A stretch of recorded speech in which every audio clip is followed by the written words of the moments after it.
નમસ્કાર, નવનિર્માણ ન્યૂઝમાં આપનું સ્વાગત છે.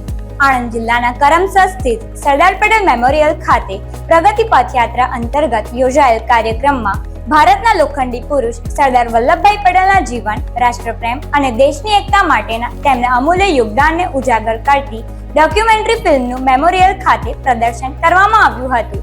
યુવા પેઢીમાં રાષ્ટ્રપ્રેમ, એકતા, નેતૃત્વ અને લોકસેવાના મૂલ્યો પ્રત્યે જાગૃતિ ફેલાવવાનો મહત્વપૂર્ણ પ્રયાસ કરવા અને વિદ્યાર્થીઓને સરદાર પટેલના જીવન મૂલ્યોમાંથી પ્રેરણા મળી રહે અને યુવાઓ રાષ્ટ્ર નિર્માણમાં સક્રિય યોગદાન આપવા માટે પ્રોત્સાહિત થાય તે માટે આ કાર્યક્રમ યોજાયો હતો.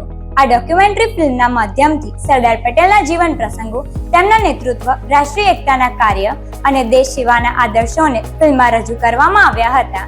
આ કાર્યક્રમમાં સાંસદ મિતેશભાઈ પટેલ, ધારાસભ્ય યોગેશભાઈ પટેલ, કરમસદ આણંદ મહાનગરપાલિકાના મેયર દીપિકાબેન પટેલ, બાપેશ્વર મહાદેવ મંદિરના મહંત, મહાનગરપાલિકાના સ્ટેન્ડિંગ કમિટીના ચેરમેન મયુરભાઈ સુથાર સહિતના આગેવાનો ઉપસ્થિત રહ્યા હતા.